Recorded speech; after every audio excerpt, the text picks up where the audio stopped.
ассалому алайкум дӯстони азиз ва тамошобини сомонаи рахш теҷе. дӯстони азиз, дар имрӯза навор 12та мошинои нав қабул кардем ки пешкашдо мекунем. Мошинои арзон, мошинои ҳар гуна ҳастанд ки аз ҳар шаҳру ноҳияҳои Тоҷикистон ки ба мо фиристоданд ки мо реклама кунем, пешкаши шумо гардонем. дӯстон, видеонавора то охираш тамошо кунем, ба видеонавори мо лайк гузорен ва дар комментаре нависем ки ба шумо чӣ хеле мошинҳо дар кора. Мо дар видеои оянда мошинаи гуфтагидона ба шумо пешкаш мекунем.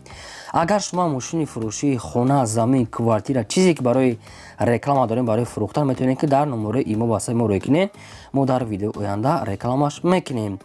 курси имрӯза дар рӯи экран аст. дӯстони азиз, мо бошад навора сар мекунем то охираш тамошо кунед, ай нархҳои мошинаи мо бохабар шавед. навора сар мекунем, рафтем. Якум мошини фурӯшӣ аст бадрон самосвал ман аст ки дулан боркаш германский соли бароишаш 2002 соле ки сайсениш беҳтарин ай. ин самосвал мегад як дастгаштага бадор ай Германия хушон овардага астанд, яъне ки бо қатиш клиентам дора мегад, клиентош пасти яъне қати клиентош фурӯхта мешавад. срочно мегад мефурӯшам ёки алиш мекунем ба квартира хона аз территорияи Душанбе ёки хона квартира аз территорияи Россия боша мегад, алиша мешавад. нархи самосвал мегад 400 000 сомони аст бадро, арзонтар мекунем мегад то 350 мегад, метием мегад срочно пул дар кора мегад хона мехарем. ё квартира аз территорияи Душанбе ёки хона ёки аз Москва боша мегад, хона квартира алиш мекунем. пулша мегад кадоме агар пул кади керак пулша дар Москва мегад тия мешавад. кадоме ки агар сумка дар Тоҷикистон мехарад арзонтар мешавад.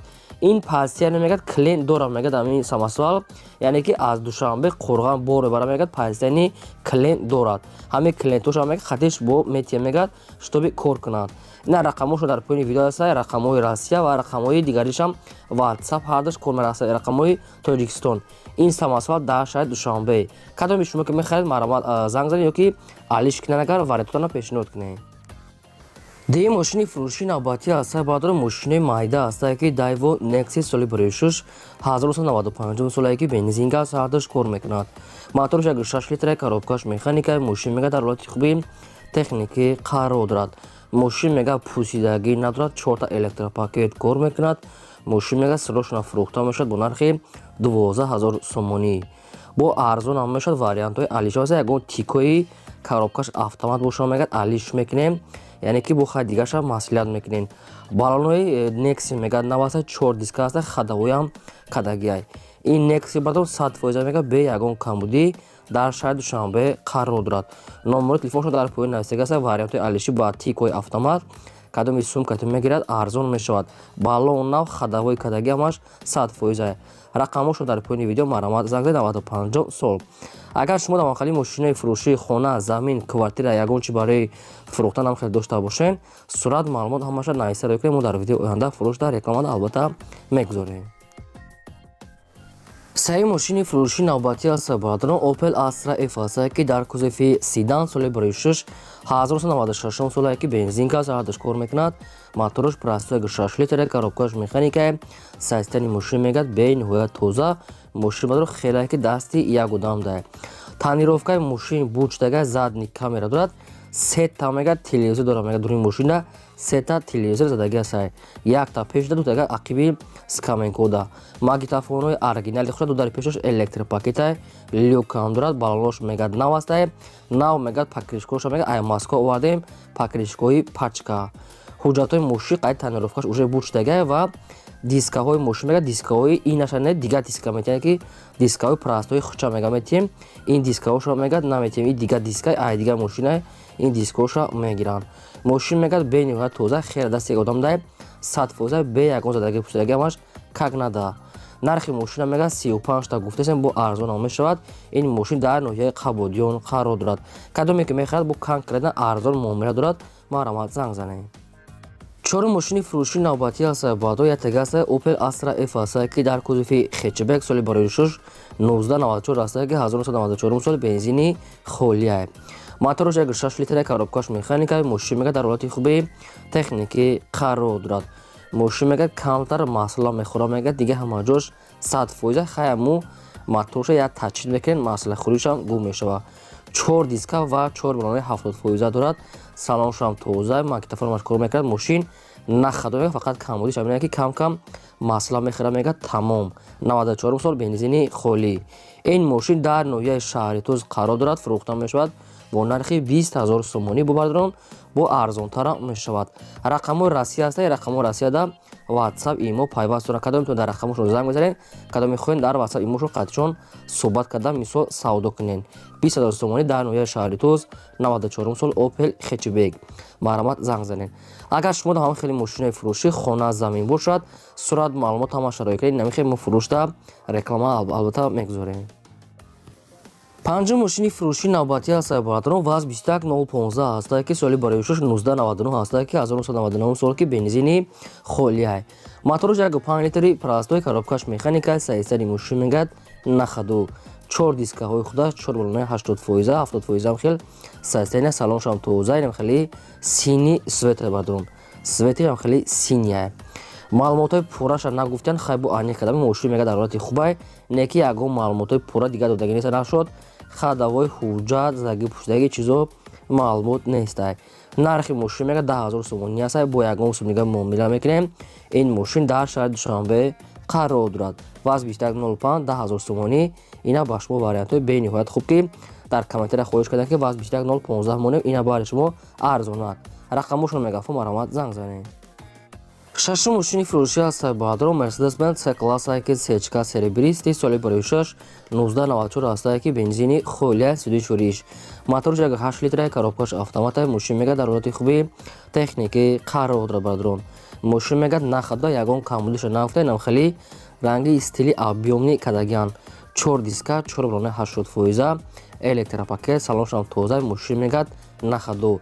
маълумотои пурра ва аниқташа як бор дига бо аниқ карда аз соҳибашон мегирем. сирошам мегӯяд фурӯхта мешавад бо нархи 34 000 сомонӣ. бародарон бо ягон сум дига муомила мекунем. танҳо дар назди капоти мошин ба телефон савдо намешавад. 34 000 сомонӣ мошин дар шаҳри Душанбе пойтахт қарор дорад. кадоми шумо мехоҳед рақамҳои вавилоншон нависагаса, аз ҳамин рақамҳо пурра маълумотша гирем. ҳафтум мошини фурӯшӣ ҳастад. баъдро ВАЗ 2106 ҳастад ки мошини советский молодежни соли бароишаш 1987 сол ки сӯзишфурӯш бензини холия. моторош 1.5 литра, коробкаш механика. мошин мегӯяд дар ҳолати хуб қарор дорад. соҳибшон ам хел гуфтай. қафош чихолшам хеле чизои кожни мондаги аст. магнитофон, радной краска, 4 диска ва 4.60% дорад. мошин мегӯяд дар ҳолати хуба, дига маълумотои пурраш нестай. барои ҳамин одамони харидор худашон мегиранд. нархи мошина мегӯяд 8 000 сомонӣ гуфтаем, бо арзон мешавад. ин мошин дар ноҳияи Данғара қарор дорад. 8 000 сомонӣ муомилаи хуб мешавад. кадоми шумо ки мехоҳед рақамҳои мегафоншон нависагӣ, маърамат тамос гиред. лайкотона гузоред, фаромӯш накунед ва навори моро дар WhatsApp, имо падисаш кунед. ҳаштум мошини фурӯшӣ ҳастад. баъдро бояд тега аст Opel Astra F ҳастад ки дар кузофи Хечебек соли бароишаш 1995 ҳастад ки бензин газ ҳардаш кор мекунад. моторош простой 1.6 литра, коробкаш механика. мошин мегӯяд дар ҳолати хуби техникӣ қарор дорад. ҳолати балонош нав ҳастад, 4 калпак, салон тоза, дарош ручной бадони азиз, яъне терезо ручной ҳуй мешаванд. чихолои нав, саистаи мошин бениҳоят тозатар ҳастад. краскаш бениҳоят 100% мегӯяд, ягон расхоча намекунӣ. не ки нашуд хадавои задаги пӯстаги ҳуҷҷат, ин чизо ягон чи нагуфтем. бештари маълумотша мегирем. нархи мошина мегӯяд 27 000 сомонӣ гуфтаем, бо савдо ҳам мешавад. танҳо дар назди капоти мошин мегӯяд ба телефон умуман савдо накунед. ин мошин дар Душанбе пойтахт 27 000 сомонӣ. кадомитон мехаред, маърамат рақамошон мегафон тамос гиред. мошини фурӯшии навбатӣ ҳастад. баъдрон Daewoo Nexia ҳастад ки светои серебристи соли бароишаш 1996 ҳастад ки бензин газ ҳардаш кор мекунад. моторош простой 1.6 литра, коробкаш механика. мошин мегӯяд дар ҳолати хуби техникӣ қарор дорад. мошин мегӯяд 100% ҳуҷҷатҳои солонаш буд шудагӣ аст. дига ҳамаҷош мегӯяд соза, хай нархшда мегӯяд арзанда. фақат не ки мегӯяд аз соати 7 то соати 9 шаба мегӯяд занг занед, дига вақт мегӯяд нороҳат накунем. нархи мошина мегӯяд 10 000 сомонӣ гуфтаем, бо арзон мешавад. ин мошин дар ноҳияи Ёвон қарор дорад. Daewoo Nexia 96 сол, нахаду, 10 000 сомонӣ дар ноҳияи Ёвон. кадоми шумо ки хадани бошед, рақамҳои тиселшон нависагаса, дига маълумотша гирем, бо камтар дига муомила савдо мешавад. даҳум мошини фурӯшии навбатӣ ҳастад. баъдро як тега аст ВАЗ 2107 молодежни ҳастад ки соли бароишаш 2003 солае ки бензин газ ҳардаш кор мекунад. Моторош прайсояги 6 литра, коробкаш механика, ҳолати мошин мегӯяд нахаду. 1 сола ҳуҷҷат дорад, 4.60%. Салон шам тоза, магнитофон матор, ҳолати хуб дай. Инам хел гуфтаги ки 1 сола мегӯяд ҳуҷҷат кардаги ҷои пурсидагиша нагуфтем, барои ҳамин бо шумо пурсида мегирем. Нархи мошина мега 9000 сомонӣ гуфтесем, бо арзон мешавад. Ин мошинам дар территорияи Душанбе пойтахт қарор дорад. ҳолати мошин мегӯяд нахаду. рақамҳои телефоншон билайн аст. дӯстони азиз, кадоми шумо мехарен, марамат занг занен. аз хотиртон набаронед ки лайкотон нагузоред ва чӣ мошине ки шумо мехарен дар комментари нависед, кадом марка ба шумо дар кота мо мошина гуфтаги шуморо ҳар як кадомша ҷудо карда пешкаштон мекунем. мошини фурӯшии навбатӣ аз Сарбадрон бояд тайга аст Opel Astra F ки дар кузови хетчбек светои сурх ва вишнови соли барои 6 1996 мега соҳибшон ки 1996 сол бензин газ ҳардаш кор мекунад. Моторош прайсояги 6 литра, коробкаш механика, мошин мега дар ҳолати хуби техникӣ қарор дорад. ҳолати баллон мегӯяд прайсои 56%. салони мошина мегӯяд на безеб на хуба мега, ҳолати миёна салонша мегӯяд соз аст. магнитофон кор мекунад, мошин мегӯяд нахадай хай камбудиша нагуфтиян, кадомитон мехаред бо маълумотои пурраша занг зада гирем. срочно мегӯяд сум дар кори алишта тоқа суми холӣ. нархи мошина мегӯяд 14000 сомонӣ гуфтесем, бо арзон мешавад. ин мошин дар шаҳри Кулоб қарор дорад. 96 сол 14000 сомонӣ дар шаҳри Кулоб. кадоми шумо харидори аниқ бошед, маромат занг занед, дигар маълумотша гирем, бо савдо ҳам дорад. мошини фурӯшии навбатӣ аз Сарбадрон Opel Astra J аст ки дар кузови седан намхели светои сини соли барои 6 1999 солае ки бензин газ ҳардаш кор мекунад. моторош 6 литра, коробкаш механика, мошин мега дар ҳолати хуби техникӣ қарор дорад. мошин мега баъдон як даст гаштаги ҳам вақтиша мегӯяд ай вагон гирифтем. мошин мега тоза дасти як одамда гаштагия. 4 дискаҳои рамашка, 4.80%. салоншам тоза, краскашам навай, мошин мегӯяд нахадуай. маълумотои иловагӣ ва пурраша мега тариқи телефон мега худамон метиҳем, яъне ки мудда ҳамаи маълумотои пурраша нагуфтем. ягон камбудӣ дора инаша нагуфтем, барои Сарбадрон аз худашон пурсида мегирем. срочно мегӯяд мефурӯшем бо нархи 32000 сомонӣ. Бародарон бо арзонам мешавад. ин мошин дар ноҳияи шаҳри нав қарор дорад. бо савдо мешавад камтар дигар мегӯяд дигар маълумотои пурра тариқи телефон. 32000 сомонӣ рақамошо нависида аст, маромат занг занед. агар шумо давонхари мошинаи фурӯшӣ хона замин бошад, сурат маълумот чоро кунем, фурӯшта мегузорем. хоб ин бо 12 мошини фурӯшии мо. то видеои оянда, худо нигаҳбони ҳамаи шумо.